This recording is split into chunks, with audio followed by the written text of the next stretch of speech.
तो total n factorial serial schedule इसमें possible है। सीरियल शेड्यूल पॉसिबल है तो इसके लिए हम चेक करते हैं कि कैसे, इसमें कुछ मैंने एग्जाम्पल लेके आई हूँ, 4 शेड्यूल गिवन है, उसके अकॉर्डिंग चलिए देखते हैं कि कौन सा सिस्टम कंसिस्टेंस है कौन सा नहीं है।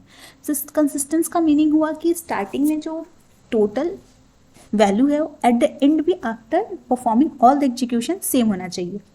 तो अगर इसके लिए मैं एग्जांपल लूँ तो स्टार्टिंग में मैं अगर बोलूँ कि स्टार्टिंग में अगर ए की वैल्यू है 2000, लिख लेती हूँ ए, यस, ए है 2000 एंड बी है 3000, तो टोटल कितना हो गया अमाउंट, टोटल अमाउंट हो गया 5000, ठीक है। तो स्टार्टिंग में 5000 अमाउंट है।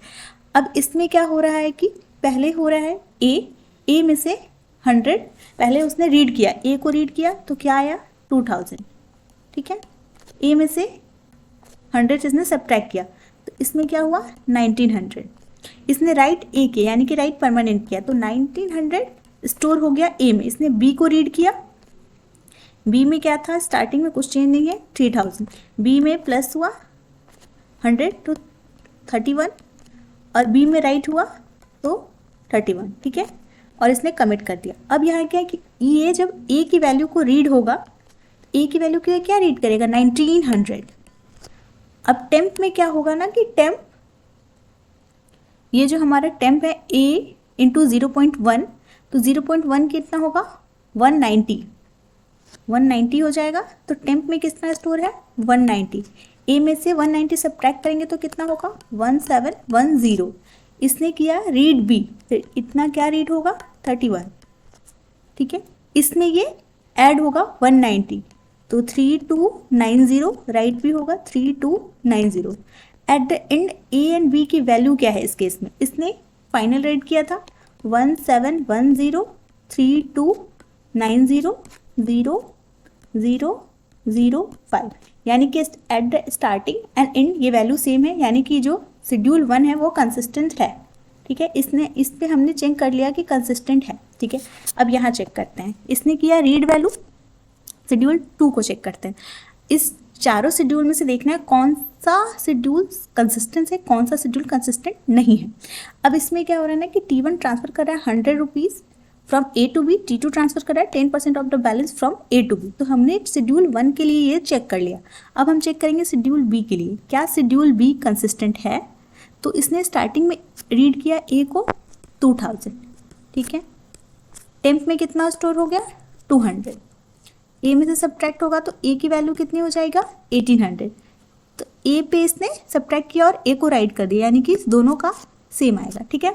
इसने बी को रीड किया 3000, बी एम की वैल्यू कितनी थी 200, बी में ऐड हो गया, ये कितना हो गया 3200, राइट बी 3200, ठीक है। अब इसमें क्या कहा, जब इसने ए को रीड किया तो उसमें ए की वैल्यू क्या थी 1800, तो यहाँ पे है 1800, जो रीड हो रहा है वो वाली अब रीड होगी, स्टार्टिंग वैल्यू यहाँ रीड नहीं होगी, इसने कमिट किया है, यानी कि ये जो भी चेंज था वो परमानेंट हो गया है, वो स्टोर हो गया है, वो हमारे लॉग फाइल में बस नहीं, ये परमानेंट स्टोर हो गया है। जैसा हमने ट्रांजेक्शन स्टेट डायग्राम में देखा था तो ये परमानेंट हो गया है। अब ए में से 100 सब्ट्रैक्ट हुआ तो ये हो गया 1700, ए को इसने राइट किया, अब रीड बी किया, बी को जैसे इसने रीड किया तो ये कितना रीड करेगा 3200, अब बी में क्या ऐड होगा 100 तो 3300, राइट बी, तो इसने राइट किया 3300। स्टार्टिंग में कितना मनी था इसमें 5000, क्योंकि इसने स्टार्टिंग की क्या वैल्यू रीड की थी, ए की वैल्यू 2000, बी की वैल्यू 3000, एंड में क्या है ए की वैल्यू 1700, बी की वैल्यू 3300, यानी कि सम क्या हो गया 5000, यानी कि ये भी कंसिस्टेंट है। अब है हमारा नेक्स्ट वाला, अब हम चेक करेंगे ये शेड्यूल 3। अब ये जो है ना दोनों सीरियल शेड्यूल है, शेड्यूल 1 एंड शेड्यूल 2 दोनों सीरियल है। जैसा कि हम देख पा रहे हैं कि ये वाला जो पार्ट है पहले पूरा ट्रांजेक्शन परफॉर्म हो रहा है T1 का होल, देन T2 का, इसमें भी T2 परफॉर्म हो रहा है, देन T1 का। अब ये जो शेड्यूल 3 है शेड्यूल 4 है ये इंटरलीव्ड एग्जीक्यूशन है, इसमें कुछ पार्ट एग्जीक्यूट हो रहा है T1 का, देन T2 का, देन T1 का, देन T2 का, तो ये इंटरलीव्ड एग्जीक्यूशन हो रहा है। तो ये वाला हो गया सीरियल शेड्यूल, ये हमारा हो गया नॉन सीरियल शेड्यूल। तो सीरियल शेड्यूल में हमने देखा कि ऑलवेज जो होता है ये कंसिस्टेंट होता है। तो ये एक कंक्लूजन निकला कि दोनों हमने केस देखा, पहले T1 को, यही दो केस पॉसिबल है सीरियल शेड्यूल में। तो हमने देखा कि कैसे T1 में पूरा कंप्लीट होने के बाद ये कंसिस्टेंट है, T1 के बाद T2 या फिर T2 के बाद T1, तो ये जो शेड्यूल 1 एंड 2 है यानी कि सीरियल के केस में वो कंसिस्टेंट है। अब नॉन सीरियल के केस में हम चेक करेंगे क्या कंसिस्टेंट होता है, ऑलवेज कंसिस्टेंट होता है कि नहीं हो सकता है, कभी कभी होता है। तो सारे केस को हम यहाँ चेक करेंगे। तो यहाँ हम पहले स्टार्ट करेंगे, इसमें भी सेम वैल्यू एज्यूम करते हैं। ए की वैल्यू 2000, ए है 2000, बी है 3000, ठीक है।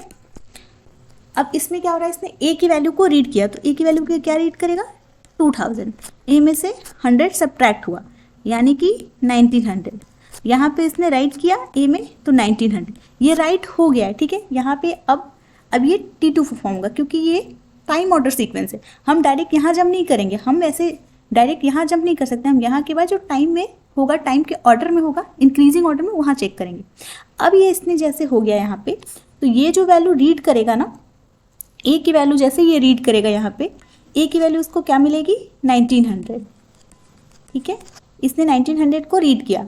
अब क्या है कि क्योंकि यहाँ पे इसने राइट किया था, राइट हुआ है, बस ये वाला जो पार्ट है ना वो बफर में है, बट ये राइट हुआ है यानी कि परमानेंट है।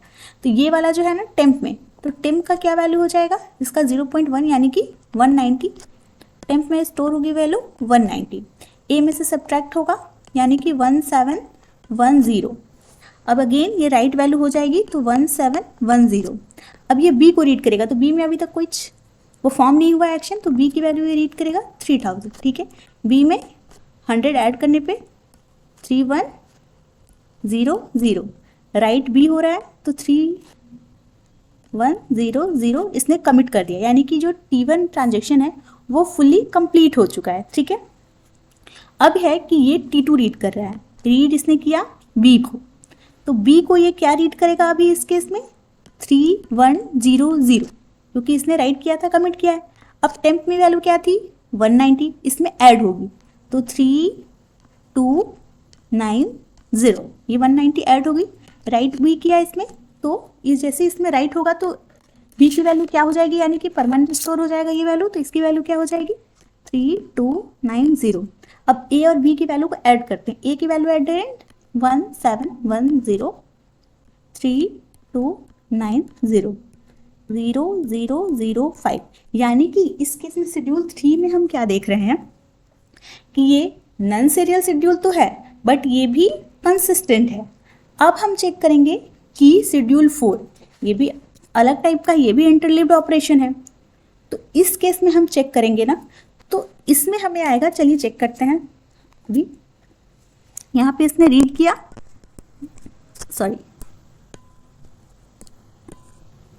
इसने रीड किया 2000, ए की वैल्यू 2000, ए में से गया 1900। अब 1900 हुआ तो बट यहाँ जो ए की वैल्यू जो रीड होगी वो अगेन क्या रीड होगी इस केस में, आप लोग कमेंट बॉक्स में बताएं कि वैल्यू क्या रीड होगी।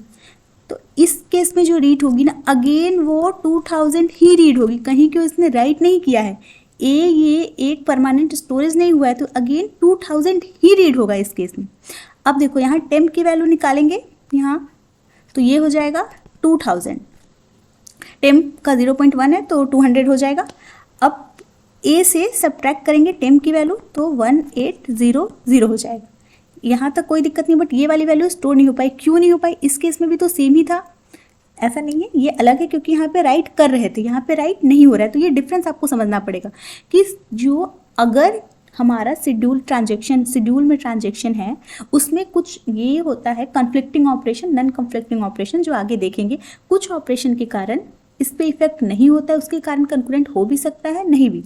इसमें क्या है कि ये कंसिस्टेंट है इस केस में शेड्यूल 3, बट शेड्यूल 4 को हम चेक करें तो यहाँ पे ये वैल्यू अगेन ये सब्ट्रैक्टेड वैल्यू नहीं, ओरिजिनल वैल्यू ही रिफ्लेक्ट हो रहा है।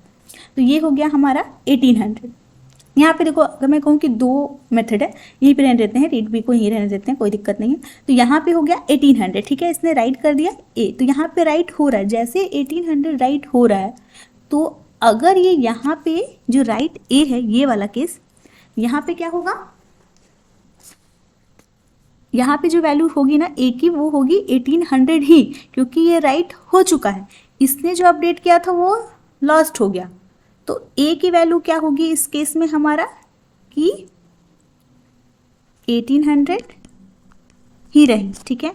इसने रीड किया बी पे, इसने भी रीड किया था बी को 3000, ठीक है, इसने रीड किया बी को, कोई दिक्कत नहीं है, बी को रीड किया, इसने भी बी को रीड किया 3000, ठीक है, बी में 100 ऐड किया, तो ये क्या हो गया 3100, इसने राइट 1 किया 3100, ठीक है।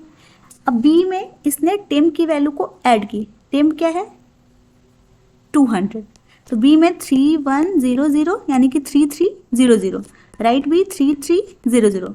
अब ए की वैल्यू एट द एंड क्या है 1800, बी की वैल्यू एट द एंड क्या है 3300, यानी कि ये सम क्या हो गया 5100, जो कि स्टार्टिंग और एंड की वैल्यू ये सेम नहीं है, तो ये वाला जो है हमारा ये कंसिस्टेंट नहीं है शेड्यूल 4। तो इससे हमारा कंक्लूजन ये निकला कि अगर कोई शेड्यूल सीरियल है तो वो ऑलवेज कंसिस्टेंट होगा, बट अगर कोई शेड्यूल नॉन सीरियल है तो वो कंसिस्टेंट हो भी सकता है, नहीं भी हो सकता है। तो इसको, इसी बात को मैं नोट में लिखवा देती हूँ, नोट। आप लोग एक बार और इसे ट्राई करना, कमेंट बॉक्स में अगर कोई दिक्कत हो तो मुझसे पूछ लेना। तो नोट में है कि जितने भी सीरियल शेड्यूल होते हैं, जितने serial schedule, all serial schedule का मीन्स क्या, पहले हमने देखा टोटल कितने सीरियल शेड्यूल हो सकते हैं n फैक्टोरियल, तो वो सारे ऑलवेज कंसिस्टेंट होते हैं। तो ऑल सीरियल शेड्यूल, ऑल क्या हो गए total n factorial, are always consistent, ये हमेशा ही कंसिस्टेंट रहेंगे। लेकिन जो हमारा नॉन सीरियल शेड्यूल है, नॉन सीरियल शेड्यूल को कंकरेंट एग्जीक्यूशन यानी कि इंटरलीव्ड एग्जीक्यूशन, वो कंसिस्टेंट हो भी सकते हैं, नहीं भी। जैसे कि शेड्यूल 3 में देखा कि ये कंसिस्टेंट था, but schedule 4 is not consistent. But non serial schedule, इसको मैं कंकरेंट एग्जीक्यूशन भी कहूंगी,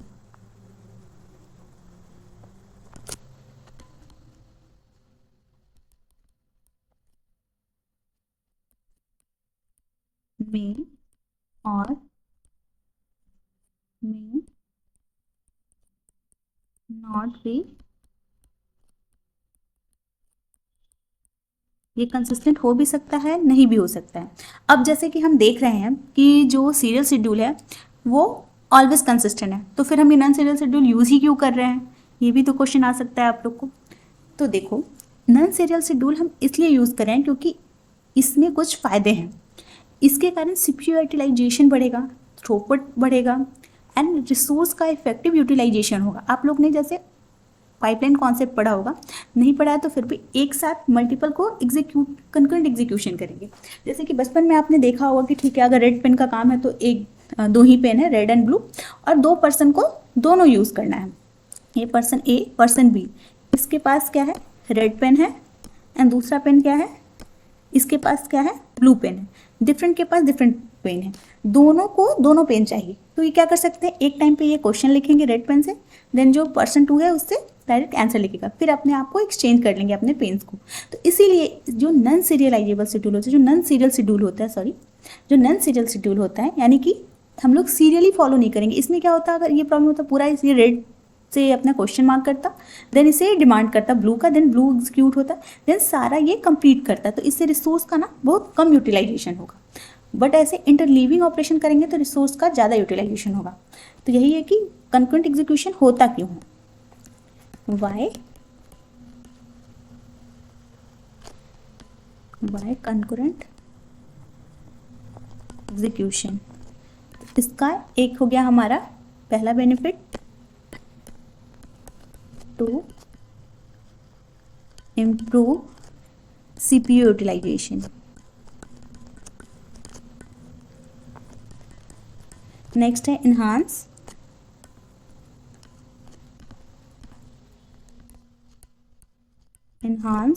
थ्रूपुट. नेक्स्ट हो गया इफेक्टिव रिसोर्स यूटिलाइजेशन. तो ये कुछ इसके एडवांटेज हो गए, इसलिए कंकरेंट एग्जीक्यूशन होता है. तो आज के वीडियो के लिए इतना ही. आगे की वीडियो में हम देखेंगे